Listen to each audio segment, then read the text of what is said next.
ब्रह्मा विष्णु महेश नासवान है, इनकी आयु का क्या कैसे गणना होती है। जैसे ब्रह्मा जी की आयु बताते हैं 100 वर्ष है।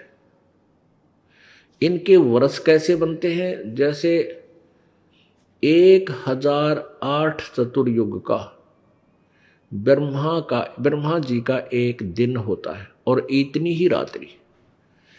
इसको लमसम में 1000 चतुर्युग की रात्रि और इतना ही दिन लेते हैं।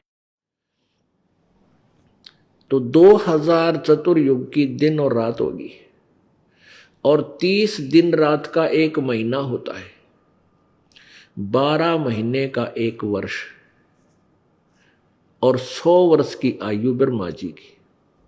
ब्रह्मा जी के 50 वर्ष पूरे हो चुके हैं। इस तरह के 51वां वर्ष चल रहा है, उत्तरार्ध चल रहा है इनका। पूर्व आर्ध खत्म हो चुका है, यानी पहले का आधा खत्म हो गया है, पीछे का आधा अब स्टार्ट हुआ है। अब जब 7 ब्रह्मा की मृत्यु हो जाएगी, 1 विष्णु की मृत्यु होगी और 7 विष्णु जी की मृत्यु हो जाएगी, तब 1 शिव जी की मृत्यु होगी। रजगुण सतगुण तमगुण जैसे ये ब्रह्म के पुत्र हैं। तो जब 70,000 त्रिलोकीय शिव मर लेंगे, इस तरह जब 70,000 बार यो शिव मर जाएगा, यो शंख महेश मर लेगा, उसके बाद ब्रह्मलोक में जो यो काल रहता है, ये वहां 3 रूप धारण करके रहता है। इसी प्रकार एक रूप में ये विष्णु रूप धारण कर लेता है और फिर ब्रह्मा रूप धारण करता है, फिर विष्णु रूप धारण करता है, फिर ये शिव रूप धारण भी किए हुए। तो इस प्रकार जो शिव रूप में ये वहां ब्रह्मलोक में है, इसकी मृत्यु होती है 70,000 बार। ये त्रिलोकीय शिव मर लेंगे तो यू एक युग हो गया। अब मोटा सा ध्यान रखना, ऐसे जो 70,000 बार जब त्रिलोकीय शिव मर लेगा, यू एक युग हो गया। किसका? परब्रह्म का, अक्षर पुरुष का। अब ध्यान से सुनना, ये काल तो बीच में अड़ंगा डावेगा क्यों, इसकी पोल खुल रहा है। आप अपना ध्यान से सुनो, ये बहुत ही इंपॉर्टेंट चैप्टर चल रहा है। अब ये एक युग हो गया, 70,000 बार जब ये शिव मर लेगा, एक काल मरेगा और इसको परमात्मा ने ऐसी आशीर्वाद दे रखा है, फिर यू एज इट इज युवा शरीर धारण करेगा दूसरे ब्रह्मांड में। एक ब्रह्मांड का नाश हो जाएगा, 21 ब्रह्मांड है इसके पास, और ये सभी प्राणी भी नष्ट हो जाएंगे, स्थूल शरीर नाश हो जाएंगे, इनका सूक्ष्म शरीर सहित ये दूसरे लोक में ले जाएगा। और इसी प्रकार दुर्गा की भी मृत्यु इसी स्थिति से होगी, काल के साथ मरेगी ऐसे ही, और इसका भी फिर युवा शरीर होगा। वहां दूसरे ब्रह्मांड में ये फिर इसी प्रकार अपनी प्रजनन क्रिया से इन 3 पुत्र रजगुण ब्रह्मा, सदगुण विष्णु, तमगुण शिव जी, अन्य श्रेष्ठ आत्माओं, अच्छी आत्माओं को ये वहां जन्म देंगे। और जो वर्तमान में ब्रह्मा विष्णु महेश चल रहे हैं, ये 84 लाख योनियों में साधारण जीव की तरह इनका जन्म प्रारंभ हो जाएगा। तो ये एक युग हो गया।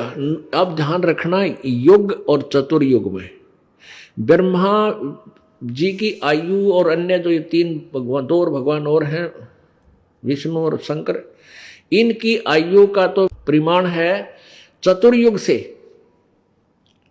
और अब केवल युग से होगा परब्रह्म का जो है।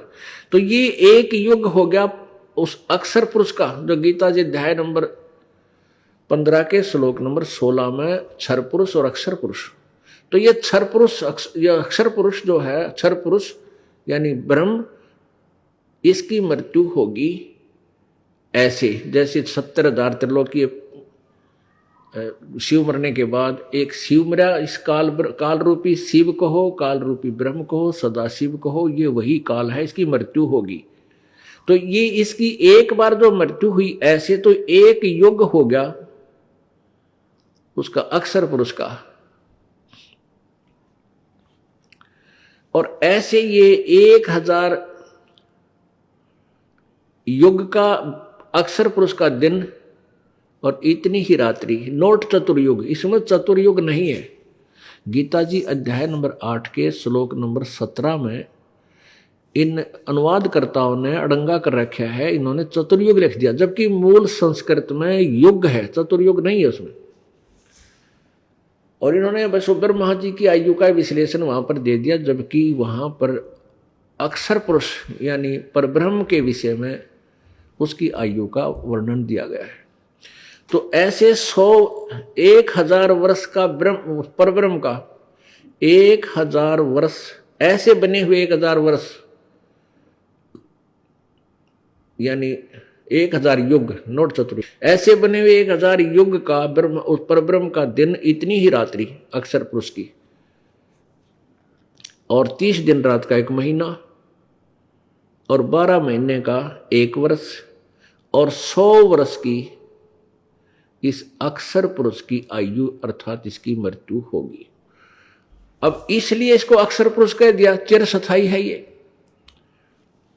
अब विचार करो, मनुष्य 100 वर्ष में तकरीबन मृत्यु को प्राप्त हो जाती है, और 43,20,000 वर्ष क्या एक चतुर्युग बनता है? सतयुग, त्रेता, द्वापर और कलयुग, 43,20,000 वर्ष का। ओह, और फिर ऐसे ऐसे चतुर्युग 1,008, 1,000 मान लो तो भी गणे बहुत हो जाते हैं, इसलिए लमसम ले लिया 1,000 चतुर्युग, और इतनी रात्रि, और फिर 30 दिन रात का 1 महीना, 12 महीना का 1 वर्ष, 100 वर्ष की ब्रह्मा की आयु, उस तो 7 गुणी विष्णु की, उस तो 7 विष्णु से 7 गुना शंकर जी की, और 70,000 जब बार शंकर मर ले, जब एक वह काल मरे, जो गीता ज्ञानदाता 4थे अध्याय के 5वें और 9वें श्लोक में कहता है कि मेरे जन्म तेरे बहुत हो लिए, तू नहीं जानता मैं जानता हूं, मेरे जन्म